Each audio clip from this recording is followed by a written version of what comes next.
Hi, everyone. Judge Andrew Napolitano here for Judging Freedom. Today is Monday, January 16th, 2023. It's about 2:30 in the afternoon here on the East Coast of the United States.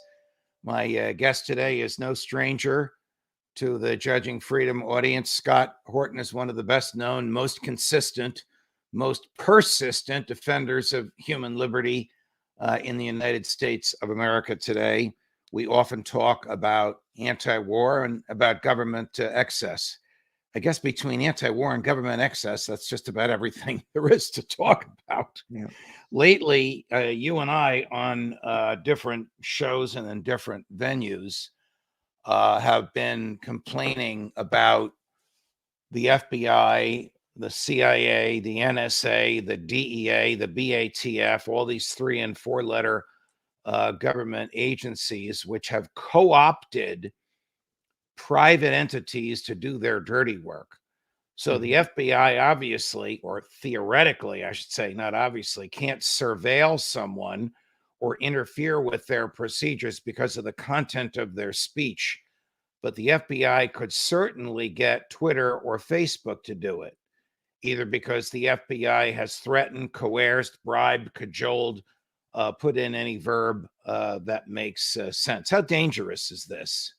Well, it's completely crazy. I mean, for people who are keeping up with the Twitter files, one of the first things that Matt Taibbi, was clear on here is that they don't even pretend to be following any particular law or even regulation that says that they can do this.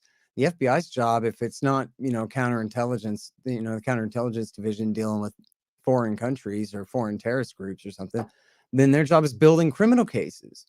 Who says that they have a job? Who at all ever?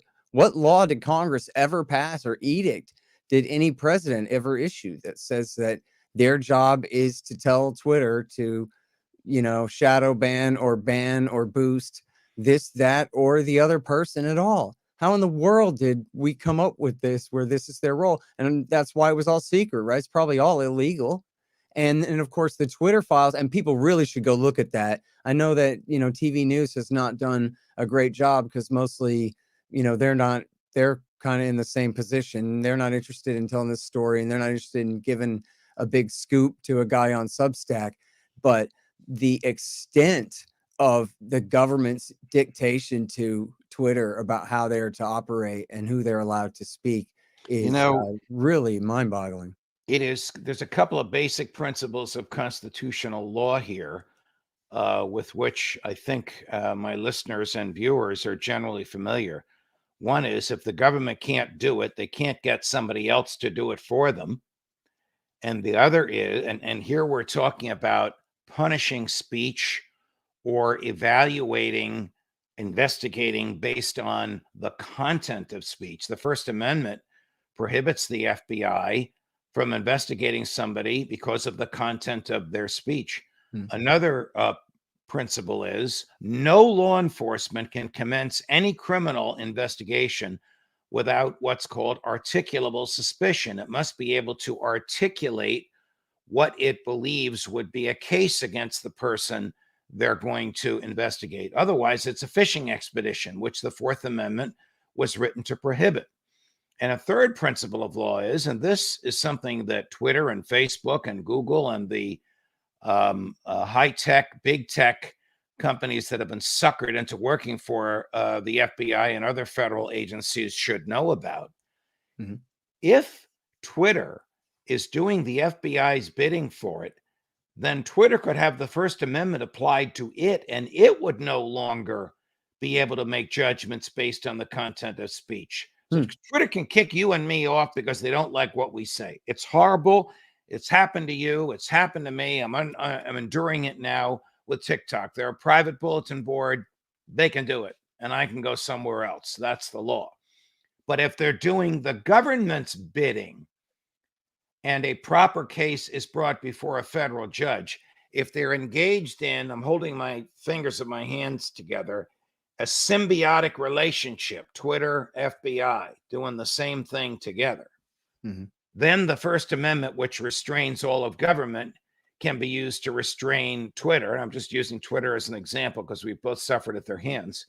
Right. And they will lose the value of being private and being able to make private decisions. So this is going to come back and bite them. What I want to know is why big tech is doing this. What is the FBI? What is the DEA? What is the Bureau of Alcohol, Tobacco, and Firearms? What is the NSA, the federal government's 60,000 domestic spies, giving big tech in return for doing this? Scott, do we even know?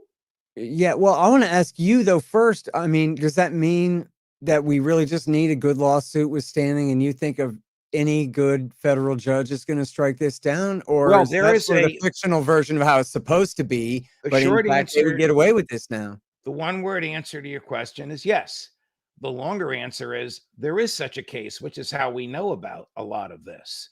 16 state attorneys general, they all happen to be Republican, and they all want to be the governor of their state. Every attorney general wants to be the governor in the state systems.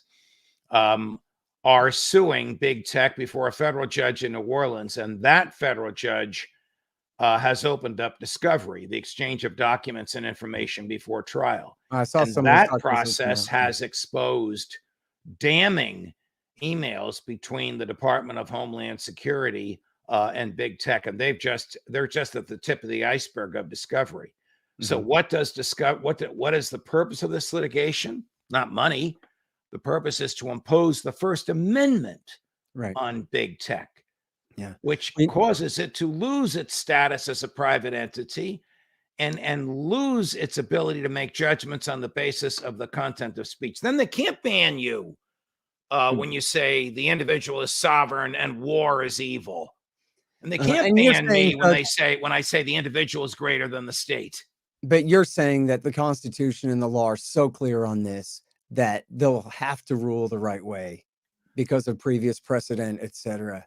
You're Look, very confident you in can that? always find an exception, but I'm saying the jurisprudence is very clear. Yeah. When the private actor, Mhm. Twitter, using it as an example, and the government actor, any one of the three-letter agencies, and in the case I'm talking about, the principal defendant is DHS, Department of Homeland Security, Mhm. are engaged in a symbiotic relationship, each benefiting the other, so that you can't really tell who's directing whom, then the doctrine of state action imposes the government restrictions and restraints on the private actor. Right. I mean, the And then so classic that's what case is somebody getting injured at a stadium. Who owns the stadium? You're at a Yankee game. You're going to sue the Yankees because the escalator didn't work, or you're going to sue the city? Well, the city owns the stadium. The Yankees are the tenant, but because they're in a symbiotic relationship, you can't tell who owns it. They're both on the hook. I see.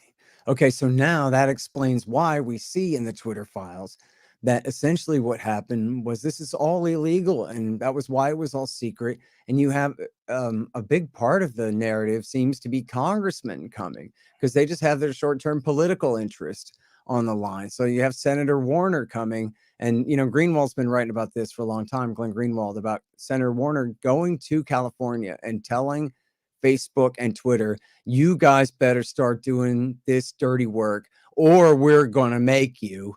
And that's going to be more costly. So just go along. And essentially, they wanted previously to just hide behind 230 and say, hey, people can say whatever they want. And we want to stay out of that. The government made them do that. When you say hide behind 230, you are referring to a section of a statute which immunizes the bulletin board for liability for what is posted there. Stated differently, if I post something on Twitter that really harms someone, Twitter can't be sued because of this section 230. The government has been holding like a sword of Damocles the threat to abolish 230 over big tech. So They in other shouldn't words, be they doing say, that. Either it shouldn't exist, in which case it would just cost more to use these entities because they'd have to get defamation experience. But the government shouldn't be threatening people on account of speech. That's called chilling. There's a famous case, this is Nixon era, where he sent the army in plain clothes with those old-fashioned flashbulb cameras at the anti-war demonstrations to take pictures of the anti-war demonstrators.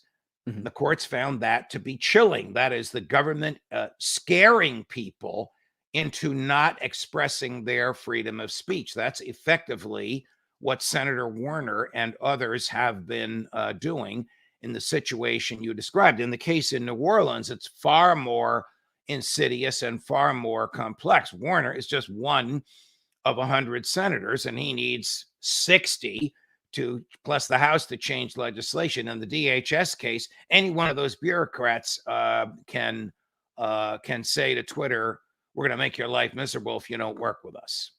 Right. And that's what it comes down to. So it's sort of a soft coup. And of course, you have to, if you rewind the thing, I know you're familiar with the great journalist James Bamford, who wrote Puzzle Palace, Body of Secrets, and The Shadow Factory, all about the National Security Agency. And you see there where really the entire telecommunications industry in America post World War II was built with the US government hand in glove all along, maybe even before that. And so, that was what we found out from Snowden for sure, was he confirmed everything that a Bamford fan ever worried that turned out to be true, that the government had total access to all of these companies and all this data, everything that goes through the fiber optic line or bounces off one of these cell phone towers. They got every bit of it and on all of us, and they keep all of this data. And so then now this is like the next stage is now then they turn back around and they use this data to tell at least some of it, to tell the Silicon Valley, the website companies, the social media companies, who's allowed to talk about what. And it's pretty crazy that this would even happen in America. I guess we got to stop calling it that. One of the problems with this is it's not just confined to the people that do it. It spreads as a culture in the government. My column this morning is about a rather remarkable admission that the FBI made.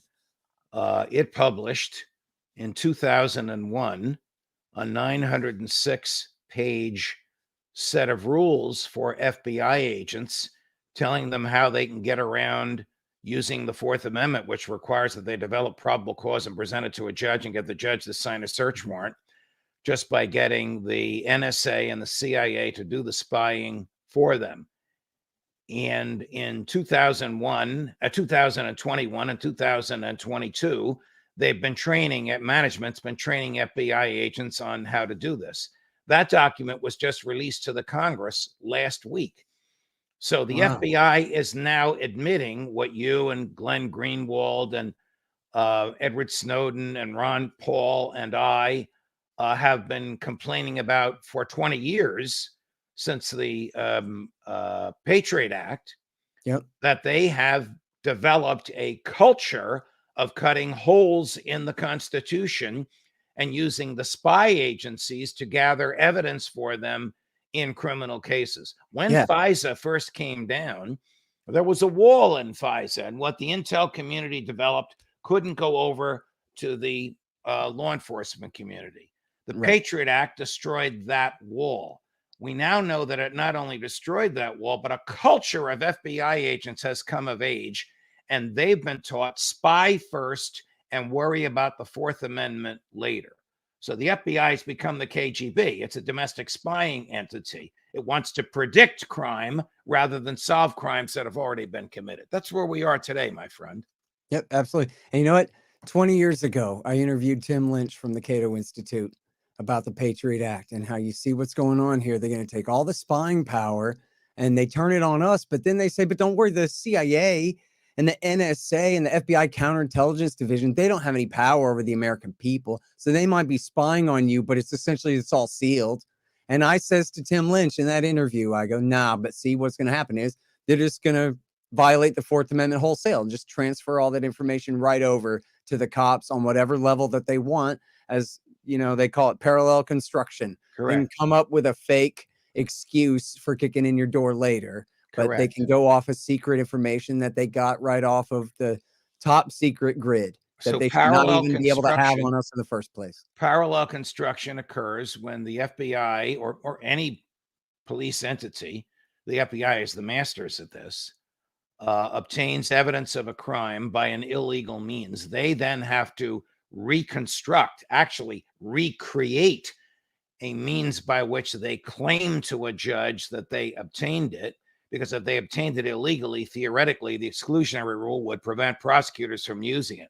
So they use various teams. So the team that committed the crime, the spying, and the team that wants to use the fruits of the crime in a courtroom, they don't even know each other. There are so many different steps between them. So the prosecutors in the courtroom are misleading a judge, but they don't know it. They think that they have acquired it by legal means. I mean, the government is insidiously smart in its efforts to cut holes in the Constitution, dupe federal judges, trick defendants, trick defense lawyers, because all they want to do is win, even though they have taken the same oath that I took when I became a judge, which the president took, which a school board janitor takes, which anybody that works for the government takes, to preserve, protect, and defend the Constitution, which includes the Fourth Amendment. Yeah. All right, let's switch gears. How aggravated are you that as we speak, the United States military in Fort Sill, Oklahoma, is training Ukrainian troops how to use the Patriot missile system at federal government expense? Well, I mean, the entire thing from beginning to end is completely crazy. And I'm right now writing a history book of why this is all George Bush, Bill Clinton, George Bush, Barack Obama, Donald Trump, and Joe Biden's fault. And, all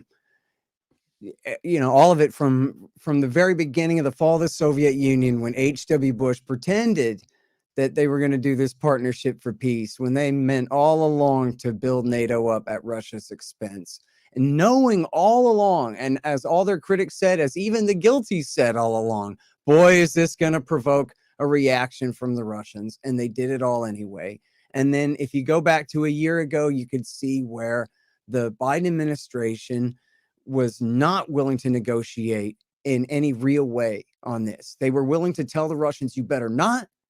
But then plan B is go ahead and do it. And they even assumed, Judge, that the government in Kiev would be toppled immediately, that the Ukrainian military would be smashed. Their plan was to back an insurgency, maybe from the West, against Russian occupation in the East, and replicate Rambo 3 and that great time that we backed all the Mujahideen, including bin Laden and his friends in Afghanistan, against the Soviets in the 1980s, which worked so well to help bankrupt the Soviet Union. And they just have worn it on their sleeve all along. We don't want talks. We want to weaken Russia by dragging this war out. And then, of course, it's mission creep. The thing keeps growing and growing. The Sunday Times in London says that America, essentially the Pentagon, authorized the Ukrainians to use their drones to attack targets as much as 400 miles inside Russia. Right.